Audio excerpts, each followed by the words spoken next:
หมดที่ทำมาจะถ่ายคลิปได้เพื่อเต็มเนาะแน่นบ่กะว่าจะ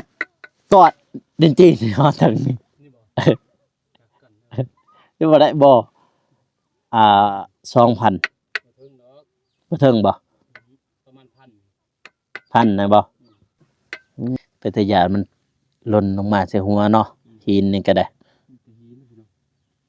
เสื้อก็บ่มีเออไปถ่ายคลิปเราจะไปถ่ายคลิปอยู่แล้วถ่ายทางไหนมันนี่สิเข้าไปบ้านน้องทราย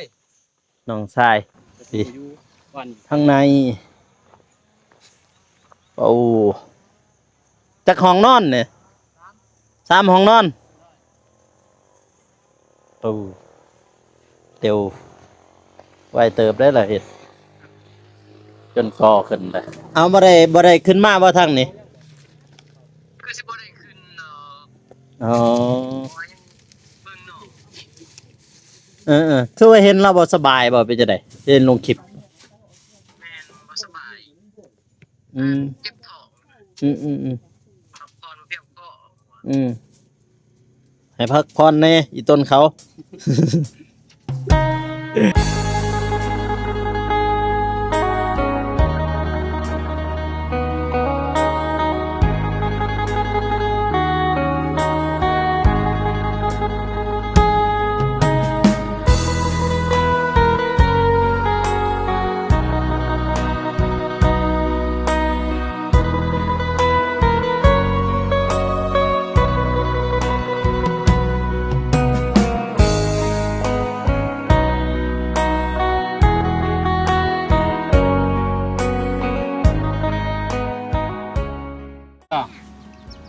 มาครับเขากี่นิยนน้อยขึ้นไปเบิ่งมุมสูงเฮือนบ่าวตุ่นกับเฮือนบ่าวหนงเห็นบ่เห็นนะเขาไปพูดเห็นหั่นแหละเห็นหมองตุ่นฮะเห็นแต่เฮือนเขาบินไปครับ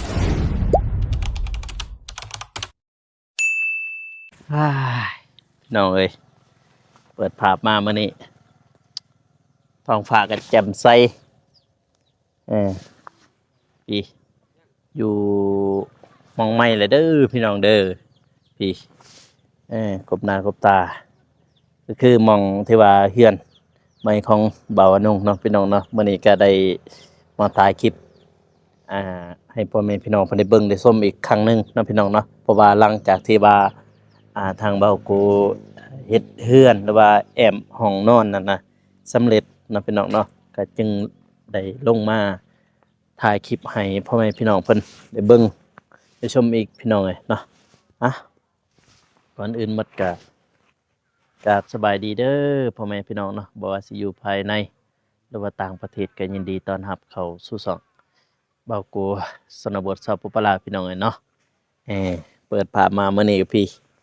อยู่บ้านใหม่หรือว่าเฮือนใหม่ของบ่าวนงพี่น้องเอ้ยหลายหลายมื้อที่บ่ได้มาโอ้8 มื้อผู้แต่ข้าวมานะข้าวมันมีแต่เช้ามาหอบนี่ก็พาเช้าพาหยังแล้วก็ทมเรียบร้อยเบิดพี่น้องเอ้ยโอ้แปลนเบิดอันเตินเบิดแถวนี้เพิ่นเฮ็ดแล้วก็เฮ็ดห้องน้ำพุ่นน่ะไปเถอะไปเด้อโอ้ใหญ่เนาะใหญ่ขนาดเด้อนี่บอกกูมาซ้ำสิท้ายมันโอ้ทุเพื่อหมดที่ทำมาจะถ่ายคลิปได้เพื่อเต็มเนาะแน่นบ่กะว่าจะกอดดินจีนเนาะทางนี้นี่บ่ที่บ่ได้บ่2,000บ่ถึงบ่ประมาณ1,000นะบ่1,000นี่ยังจักสิฮอดอยู่บ่นะบ่ถึงมันบ่มีเนาะใช่เด้อโอ้อยู่ทางบ่ไปดีเด้อเห็นอยู่เห็นน้อยนึงจ้ะแต่ว่าเบิ่งอยู่ในกล่องนี่ก็บ่ใหญ่ปานใดเด้เบิ่งตัวจริงนี่โอ้ชุใหญ่บ่ใหญ่นี่ บัดเอาทมมามันสิบ่อันนั้นบ่มันบ่แตกบ่ นี่บ่ มันบ่อุบเข้าในบ่ บ่แล้ว แล้วมันนี่บ่ได้ใส่ท่อใส่หยังแล้วเนาะมีแต่ก่อขึ้นมาแล้วเนาะบัดนี้เนาะ เออ อืม เพราะว่าจะเอาดินเอาน้ำได้ลงมาตรา อืมบึงอยู่นี่จักเม็ดนี่ นี่บ่ ประมาณ4แล้วพอถึง หัวถึง4เม็ดความกว้างเลยบัดนี้ กว้าง2เมตร 2เม็ดปูชุ 2เมตรปลาย 2เม็ดปลาย ครึ่งขี่เด้ อืม น้ำเด้น้ำแล้วก็คนเฮาล้างถ้วยล้างบ่วงนี่ บ่ล้างถ้วยล้างบวงลงมานี่เลย แม่นเฮาสิเฮ็ดอันนี้นี่ โอ้ สิเป็นผักนั่นนะ ดินอันนี้มันดูดอยู่ติดินอันนี้ ดูดิหมอนนี่ ระยะนี้ก็ดีกว่านี้บ่มีฝนทางนี้นี่ สิได้ ฮะ ดีแม่บ่เห็นเด้ โอ้ยก็อยู่ดีมีแห้งอยู่เฮือนอยู่ซ่านนั่นแหละแอมห้องกบใหม่กำยังอยู่หั่น เห็นนาด้น จักว่า10ปลายแหละ10ปลายมื้อแล้วบ่เห็น เดือน บ่ได้ลงมานี่แหละครึ่งนะ สี่ก็ถามเลยต้องเห็นบ่โกบ่ บ่ได้ลงมานี่บ่ได้ถ่ายคลิปแบบว่าติดต่อกันเลยหั่น10วันแล้วก็วันเล็กวันน้อยก็ถ่าย สิวันน่ะ 10กว่าวันพุ่นได้แต่วันที่22พุ่นบ่เดือนนั่นน่ะมันเดือนหลังนี่แต่ว่าช่วงนี้ก็แดดคุมื้อทางนี้นี่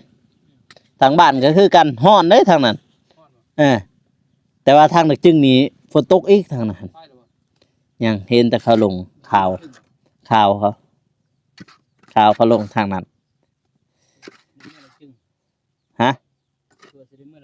บ่ได้เมื่อแล้วทางนั้นหั่นเบิ่งทางนั้นหั่นบ่มีแดดได้ทางนั้นได้ทางนั้นมีแต่น้ำหมอก ยามนี้เนาะ ปีกายเข้าไปยามนี่แหละปีกายนี่ไปดักจึง ตาบ่เที่ยงมาแล้ว เพิ่นสิลงมาเมื่อใดเด้ทางนี้ ถึงแล้วอ่ะยะขึ้นแล้วบัดกินข้าว ยัง ไปกินข้าวกินน้ำ ขึ้นทางไหนมันนี่ นี่แหละ ไปแต่ยานมันหล่นลงมาใส่หัวเนาะหินนี่ก็ได้ เสือก็บ่มีเออ ถ่ายคลิปเราจะไปถ่ายคลิปอยู่แล้ว ถ่ายทางไหนมันนี่ สิเข้าไปบ้านน้องทราย น้องชาย ไปเป็นบ่อยู่บ้านนี่เขาแล้ว ทงไว้เพิ่นบ่ เดี๋ยวไปเรื่อย โอ้ก่อหันนี่แล้วเนาะก่อนี้พี่น้องบ่เลยว่าจ้างครับก่อขึ้นนี่ เนาะบ่มีเงินนะ อ๋อ มีเงินจาก แปดมันเตือนนะเนาะบัดนี้เนาะ รถเศร้าล่ะ ดุดนี่บ่ทั้งดุดทั้งทมบ่ คือดินเลยไหน ทั้งดินเลย เลย เฮ้ยอะไรเฮ้ยมันหล่นลงไปอีกพอดีไปเกาะตอนนั้นอีกพอดีเวนบ่ได้มา10กว่าวันพักจนเกิดบ่อยากสิเว้านะเห็นบ่เออ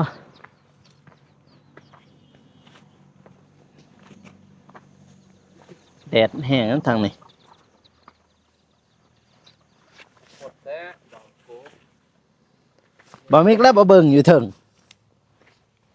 ใช่ โอ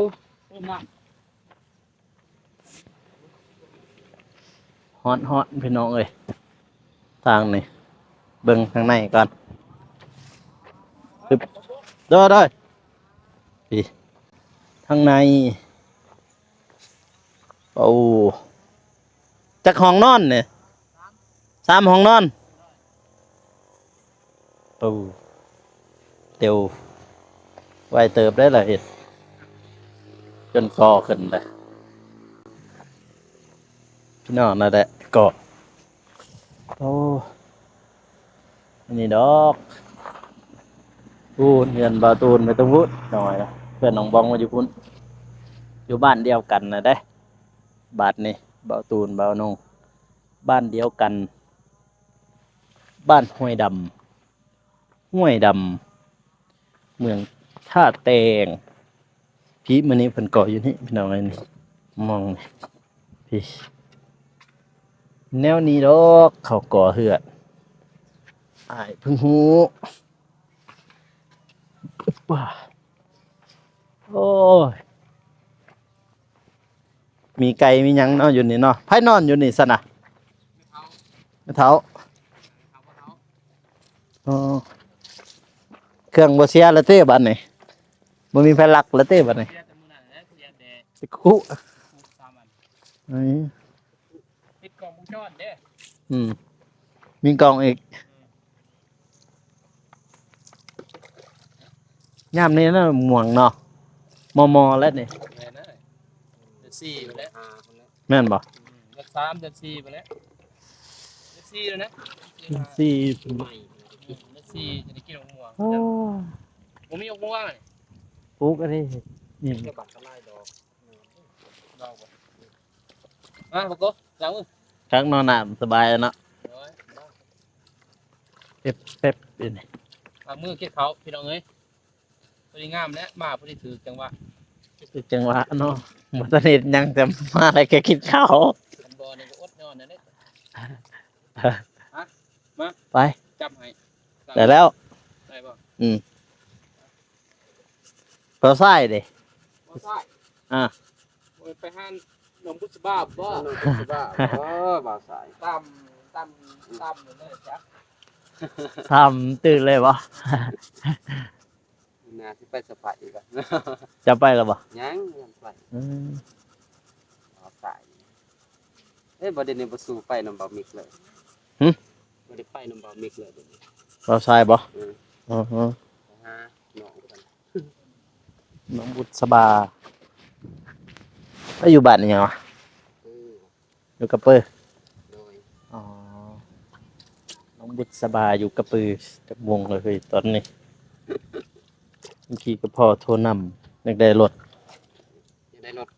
อยากเอารถไปส่งเอกสารผู้อยู่อันนั้นพูด อยากเนาะคันเดียว มาตีทางนี้ทางมือกันเย็นบ่หนักอันนี้เพราะว่าบ้านห้วยดำเนี่ยกับบ้านข่อยมันติดกันเลยมันอยากว่าหนาวซ้ำกันนะบ้านนี่ คนละผู้นี่ติ ฮะ เบื้องผู้ คนละเบื้องนั่นแหละผู้เดือนเดียวนะ โดย คนละฝากกันกับผู้หน่อยนี่ผู้หน่อยนี่ไปทางนั้นเข้าทางนี้ ทำชุมก่อน ไปตามชุดปะ ไปดิไปดิ ไปดิอยู่ใช่บ่ว่านี่บ่ คือสิบ่เลย เออ ถ่ายคลิปเด้อ ถ่ายคลิป ให้คลิปไปเลยนี่ ไปดีเด้อเพื่อนพี่น้อง คิดว่าสิมาทางนี้ตื่นเลยว่าอยู่หัน แม่น อยู่เฮือนไผ กระปื้อ อยู่กับปื้อเอ้ยเห็นสาวจัก ยังว่าท่านได้ถ่ายสังกลังมา อ๋ออยู่เฮือนสาวหันบ่น้องบุตรบ่ โดย เออเอาบ่ได้ขึ้นมาบ่ทางนี้ คือสิบ่ได้ขึ้นอ๋อ เพราะว่ายังเบิ่งเนาะ คือว่าเห็นเราบ่สบายบ่เป็นจังได๋เห็นลงคลิป แม่นบ่สบาย อืม เจ็บท้อง อืม พักผ่อนบ่เพียงพอ ให้พักผ่อนแน่อีต้นเขา อันนี้แล้วมาเผาอีก โดยพี่ฮังกะมาได้แล้วมาเฮือนใหม่เบาน้องพี่ โอ้เห็นแล้วบ่ เด้เพิ่นก็อีชังห้องน้ำบ่ก็ขึ้น เห็นแล้วบ่ห้องน้ำ ยั หั่ ง น แล้วยังทันไป เอาว่าไปเลยเดี๋ยวสิถ่ายเบิ่งนี่ห้องน้ แต่บอลเพิ่นพูด ำแต่ว่าเพิ่นก็ข้อก่อขึ้นมาแล้วก็หาก็ได้จักอัน2ก้อนขึ้นมานะเด้ หักกอซองก่อนเพื่อสิฮอดถึงโอ้โธ่มีบ่พอบัตรหักบ่าวนุ่งนั่นแหละมีบ่พอบัตร เอาแค่บัตรตีหมุ่งมันจึงบ่พอ สิเอาพอบัตรมุงคันจะมาหั่นนะคันมีพอบัตรเอาพอบัตรมามุงบ่ให้มันฮอดบ่ได้มาบ่มื้อนี้ คือสิบ่นะ เออ พี่ เออโอเคซะนะถ้าบ่มีตั้มมานี่ก่อนนี่โอเคซะนะ เอ๊ะ เด้อวางนะทางนั้น โดย เด้อห่างเลยเซฟได้นี่เด้เซฟ อุ้ย เป็นยังตำแตงโอ้ แตงกว่า ตำแตง เลยเด้สากเนาะ สาก สากนี่พี่ เชิงบ่จัก แป๊บเดียว เห็นบ่สากใช่กินให้บ่มีตำมักแตงเอาตำมะแตง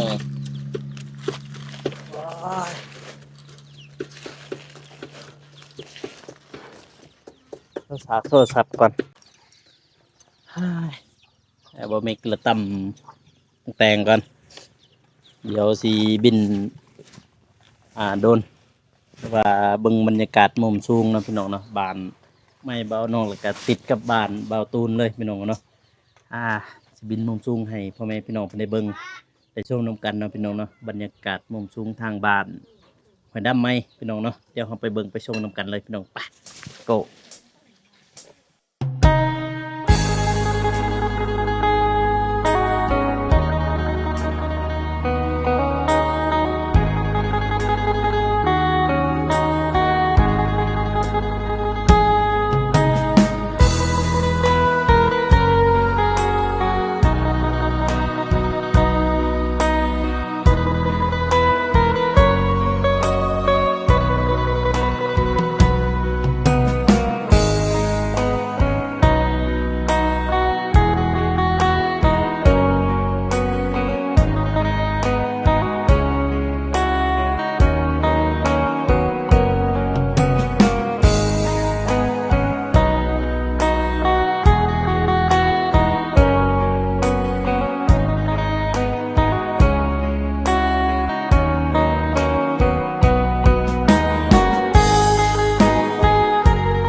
มา กินข้าวกินข้าว กินเขาวกี่นิยนต์น้อยขึ้นไปเบิ่งมุมสูง เพื่อนบ่าวตุ่มกับเพื่อนบ่าวนง เห็นบ่ เห็นนะเอาไปพูดเห็นหั่นแหละ เห็นหมองตุ่น ฮะเห็นแต่เพื่อนก็บินไปฮอดเพื่อนใหม่ได้เพื่อนใหม่ก็เพื่อนเก่ามาพี่น้องเอ้ย ไปลงตำบ่ ก็ตำนิ้วหน่อยหนึง ไอ้แดงบ่ได้ยินบ่ น่าจะยินติถ้าอยู่หั่นได้ เอาบ่เห็นบ่ไอ้แดง ก็บ่ได้ตำปานใดเขาบินมันไปซ้ำเห็น ตำเห็นอยู่ไอ้แดง บินตำๆเห็นอยู่ อันนี้ไอ้ตุ้ยนะ แล้วเห็นหยังได้เหมือนกรอบอ่ะตำหมักแตงเฮา อยู่ป่าหน่อย เขา ปลาทู เขาอยู่กันใหม่นะขับไมโก้น เด็กเขาแล้ว เหล็กบ่เคยซื้อซื้อจังได้เหมือนกัน ลองซื้อมื้อแรง เนาะเบิ่งแมลงลองซื้อก่อน เพราะว่า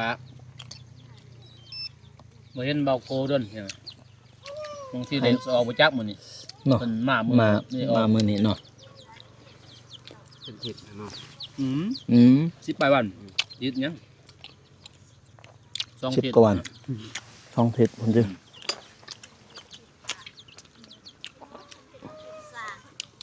มาพี่น้องมากินข้าวก่อน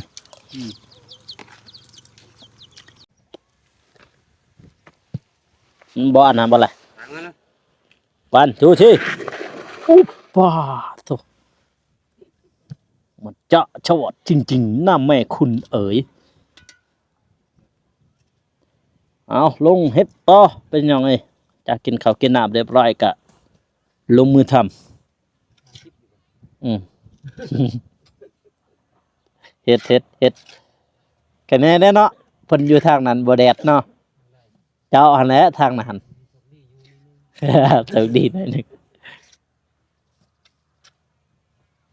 มีอันเดียวบ่คุนั่นน่ะ เดี่ยว หึ เดี่ยวนะ อันเดียวอันนั้นได้ล่ะเจียงได้ล่ะ ไม่ได้ทำเอาดาวลงนะ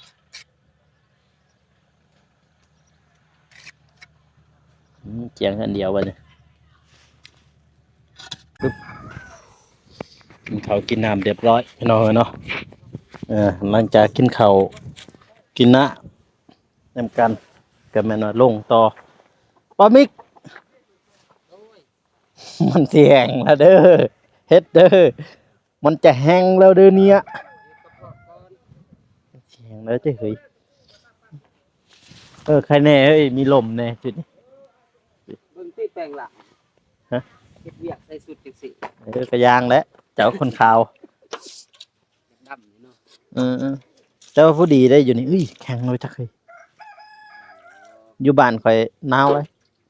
ฮ้อนตอนยามนี่บ่หนาว พูดบ่ได้ผสมมันแพงนะ กลางคืนก็บ่เย็นนะอยู่บนในระยะนี้ได้บ่เย็นสำพอดีนอนบ่ต้องใส่แอร์ หนาวหลายก็นอนบ่ม่วน แม่นหนาวหลายก็นอนบ่ม่วนได้ผู้ดีนอนนะอยู่บ้านหั่นแต่ว่าตอนเว้นจังซี่นี่ประมาณ20ปลายองศา26 27องศาประมาณนั้นแต่ว่าแต่ว่าถ้าแต่งน่ะบ่ฮู้ถ้าแต่งปิเมื่อกี้ก็บินภาพมุมสูงพี่น้องเนาะนี่เฮือนบ่าวนงอยู่พูนแม่นน่ะเฮือนบ่าวตูนอยู่พูนพี่น้องเนาะน่าจะเห็นอยู่ดอกในคลิปนั่นน่ะในโดรนน่ะที่บินไปก็ประมาณนั้นนะพี่น้องเนาะบางทีก็แล้วนี่ก็เลยกินข้าวกินน้ำก็แม่นสิลงเฮ็ดเวียกซอยของบ่าวนงพี่น้องว่าสิดังแรกบางทีจึงสิเข้าไปหาน้องอภรนะพี่น้องเนาะแล้วก็ไปเยี่ยมไปยามเพิ่นพี่น้องเนาะแล้วสิเข้าไปหาบ่าวตูนนะพี่น้องเนาะคลิปนี้ก็ขออวยพรให้ผู้ใหญ่ทุกท่านจงมีแต่ความสุขความเจริญปรารถนาสิ่งใดก็ขอให้ได้สิ่งนั้นได้ดังสมปรารถนาไปใส่มาใช้ไปฮอดก็ได้ถึงก็ให้มีแต่คนฮักคนหอมคนฮักคนแพงข ความเจ็บอยู่สุดใดความไข้อยู่สุมีให้เจ้าหังเจะมีจะร่ำจะรวยปังๆตลอดศาสตร์ตลอดปีอย่าเจ็บอย่าจนพร้อมครอบพร้อมครัวคลิปนี้ก็เบาโกขอตัวลาไปก่อนพี่น้องเนาะสำหรับคลิปนี้ขอกล่าวคำว่าสบายดีพี่น้องเอ้ยแล้วเจอกัน EP หน้าหรือว่าคลิปต่อๆไปเนาะพี่น้องเนาะบ๊ายบาย